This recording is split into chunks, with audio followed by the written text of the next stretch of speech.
Welcome to the Deep Dive, where we cut through the noise to bring you the most critical insights from the world of business and tech. Today, we're taking a deep dive into DocuSign's Q2 fiscal year 2026 earnings. After navigating, well, a period of intense scrutiny and market skepticism, the company delivered a truly compelling quarter. Seems like a significant turnaround driven by strategic execution. Indeed. We're going to unpack the pivotal financial numbers that grabbed headlines, explore the transformative role of their AI-powered intelligent agreement management, or IAM platform, and also analyze the market's decidedly positive reaction. This isn't just about numbers. It's really a story of re-acceleration and strategic shifts, worth a closer look for anyone tracking digital transformation. Okay, let's get right into the headline numbers then, the ones that truly electrified investors. DocuSign reported non-GAAP EPS of 92 cents. That comfortably beat consensus estimates by significant margin, actually. Yeah, it really did. And revenue hit $800.6 million, an increase of 9% year over year. Critically, billing surged an impressive 13% year over year to $818.0 million. That marks one of their strongest growth performances in 2 years. Seems clear the tide is turning. Absolutely. And beyond the top line, the company showcased robust profitability, which is, equally important. They posted a non-GAAP operating margin of nearly 30% and generated substantial free cash flow, $217.6 million. Wow. Yeah, and the strong cash generation allowed them to return value to shareholders. They did $200 million in share repurchases. We also saw their dollar net retention rate improve to 102%. Okay, that's a key one. It really is. For those maybe less familiar, dollar net retention shows that existing customers aren't just sticking around, they're actually increasing their spending with DocuSign. More value being seen. Exactly. So these comprehensive results, coupled with a much more optimistic outlook from management, painted a very positive, very convincing picture for the market. Okay, let's unpack this further, because that 13% year-over-year billings growth is particularly noteworthy. For a company that faced questions about its growth path, this re-acceleration, it's a powerful statement. What were the specific levers driving this strong performance this quarter? Well, several key factors really converged here. Management pointed to renewed strength in direct customer demand across their core e-signature business. And alongside that, improved gross retention. So fewer customers leaving and new ones joining or spending more. Good combination. Definitely. Their contract lifecycle management, or CLM solution, also had a standout quarter.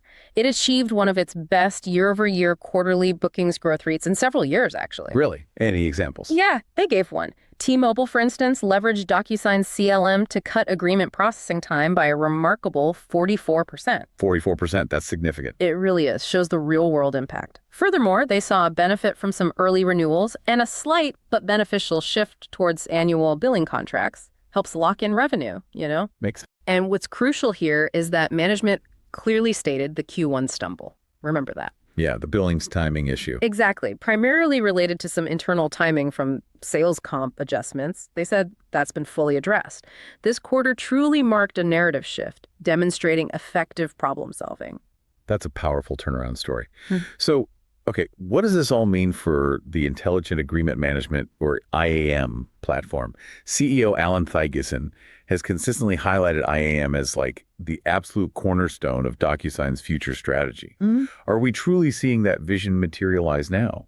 Or is it still largely aspirational? And maybe help us understand the critical difference again between the legacy e-signature business and what IAM really brings. Absolutely. Yeah, we are seeing the IAM vision materialize. And it's not just a buzzword anymore. IAM isn't just an incremental product. It's a fundamental strategic pivot. Think of e-signature, right? It solves the problem of getting a legally binding signature quickly and securely. Critical, yes, but largely a single event in the agreement process. Right, final step often. Precisely. IAM, on the other hand, it's about managing the entire life cycle of an agreement, from drafting, negotiation, execution, storage, ongoing analysis, all powered by AI. It's about transforming agreements from these static documents into dynamic, intelligent assets. Okay, that's a big difference. Huge. And in Q2, DocuSign launched several significant AI-powered IAM capabilities. We heard about custom extractions. Right, using AI to pull specific info without manual review. Exactly. Saves enormous time. And agreement preparation, where AI detects agreement types and suggests relevant fields, speeding up drafting quite drastically. They also introduced integrations with S1, that's System for Cross-Domain Identity Management. For user provisioning, yeah. Important for big companies. Essential for automating that in large enterprises. And also clear biometric ID verification, which enhances security and trust for those really critical agreements. The excitement here, though, is that upcoming AI agents within IAM are expected to unlock even newer customer use cases, moving beyond just assisting humans to actually automating parts of the agreement process. So yeah, this isn't just about signing anymore. It's about making agreements intelligent, actionable, and a source of, frankly, competitive advantage. So here's where it gets really interesting for enterprises then. Yeah. How is this IAM platform actually being adopted, especially by those larger clients? It's one thing to launch cool tech, it's another to see it driving real usage and stickiness. Yeah, that's the key question. And the adoption metrics are very encouraging. They suggest a strong product market fit, particularly with those larger clients. Get this.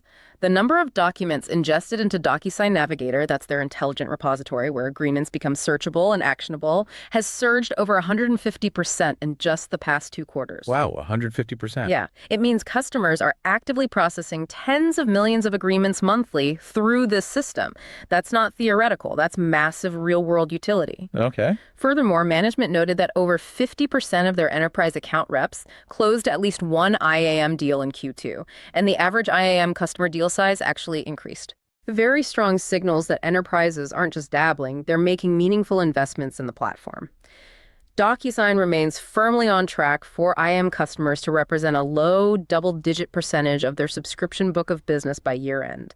That would be a significant milestone for a relatively new offering. Okay, so product innovation is driving adoption.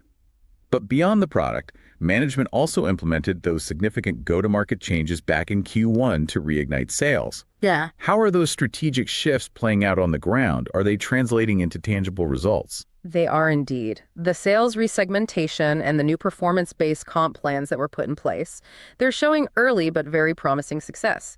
These changes have directly led to strong direct sales performance and a notable increase in gross new bookings. Ah, okay. And a key highlight here is their new partnership with the U.S. federal government's General Services Administration, the GSA. Right, the GSA deal, that sounds big. It is. This isn't just another contract. It opens up a critical federal channel for both their core e-signature and, crucially, future IAM expansion.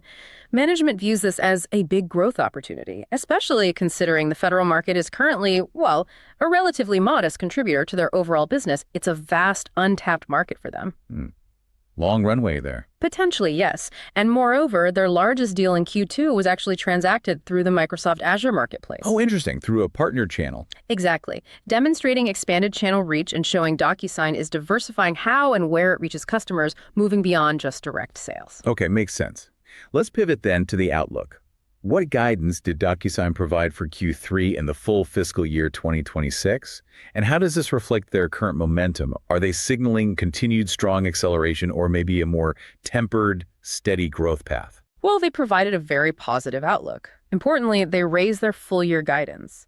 This clearly reflects their robust Q2 performance and a strong expectation that these positive trends will continue into the second half of the fiscal year. What are the numbers? For Q3, they project revenue of $804 million to $808 million and billings of $785 million to $795 million. Looking at the full fiscal year 2026, revenue guidance was raised to $3.189 billion to $3.201 billion, and billings guidance raised to $3.325 billion to $3.355 billion. So continued growth, but maybe settling a bit from that big Q2 jump. That's right. While these numbers signal continued sequential growth, it's important to note the growth is sort of steady rather than explosive acceleration from here. It's more a picture of disciplined, sustained progress rather than a one-off spike, and that's often what investors look for predictability. Right, sustainable growth. And what about the headwinds DocuSign is managing, particularly around profitability and that ongoing cloud migration? No company operates without challenges, right? So what are the key areas they're navigating and how are they addressing them? You're right. Even with strong results, there are always challenges. And DocuSign acknowledged several headwinds impacting their financials, though they also laid out strategies to mitigate them. Fiscal year 2026, this current year, is actually expected to be the peak year for their cloud data center migration costs. Ah, peak year. So it gets better after this. That's the expectation. These costs currently represent about a 1 percentage point headwind to gross margins, which is significant. But the good news is that this impact is anticipated to ease in FY 2027 and beyond. Okay. Additionally, there's an approximate 1.5 percentage point headwind to operating margins. From what? It's a combination of factors. Continued cloud migration costs, a strategic shift of some employee roles from equity-based comp to cash comp. Impacting immediate OpEx but managing dilution. Exactly. And also a tough comparison to some one-time professional fee savings they had back in Q2 of FY 2025. Got it. But despite these pressures, management is actively offsetting a portion of this through operational efficiency initiatives. It shows a strong commitment to balancing crucial growth investments, especially in R&D for IAM, with disciplined cost management. Good balance. And Any macro impact? interestingly, no. They specifically noted no significant evidence of broader macro weakness impacting their business numbers, which is pretty reassuring in the current economic climate. Definitely. So for you, the listener, this earnings call offers some really compelling insights into DocuSign's strategic evolution. That improved dollar net retention rate of 102%. It's such a crucial indicator. It suggests existing customers are not only sticking around, but finding enough value to actually expand their spend. Yeah, it speaks volumes about the stickiness of the platform, doesn't it? And the increasing value they're getting from those new IAM offerings. It's really a testament to their efforts in product innovation and customer engagement. Shows they're not just acquiring new users, but really deepening relationships with the ones they have. And what's fascinating here, I think, is DocuSign's incredibly strong competitive advantage in this AI-driven agreement management space. They're leveraging deep proprietary knowledge of agreement structures because, well, they've been embedded in critical workflows for years now. Right. They know agreements inside out. Exactly. And their most unique, arguably powerful asset. Nearly 100 million consented agreements ingested into DocuSign Navigator. This forms a high-quality, real-world data set specifically tailored for AI model training on agreements. That's something generic large language models, LLMs, just can't replicate. A data moat, basically. It's a significant data moat. This data, combined with their proprietary AI and best-in-breed LLMs, enables them to perform tasks in minutes that used to take days. This moat, along with their seamless integration with major enterprise systems like Salesforce, SAP, Microsoft, it truly differentiates them from other AI vendors, helps prevent commoditization. They're not just sprinkling AI on top, they're integrating it into a highly defensible, specialized workflow. The shift in market sentiment is also a key takeaway here. That positive after-hours reaction, the constructively bullish sentiment, it indicates that DocuSign's clear execution on IAM and those go-to-market changes has successfully addressed the prior skepticism. Yeah, that Q1 billings wobble had investors worried, didn't it? It did.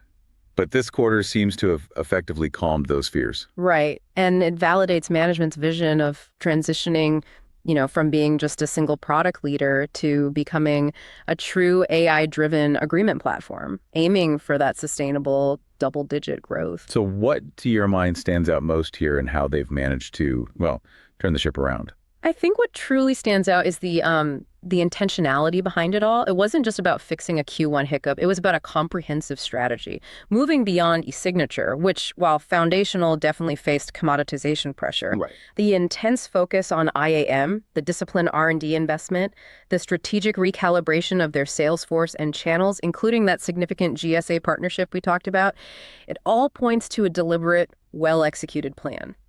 They're not just growing, they're aiming for profitable and sustainable growth. And it's underpinned by a very defensible AI advantage built on that unique data asset. Yeah. It's really a story of a company effectively executing its strategic vision. Okay, now for something a little different, in our This Is Not Financial Advice segment, we explore some, let's say, outrageous but plausible trade ideas, presented as if we're pitching to an investment committee. Remember, this is purely for entertainment and conceptual exploration. It absolutely does not constitute financial advice. Always do your own due diligence. All right. So considering everything we've discussed about DocuSign's Q2, here's a thought for the segment.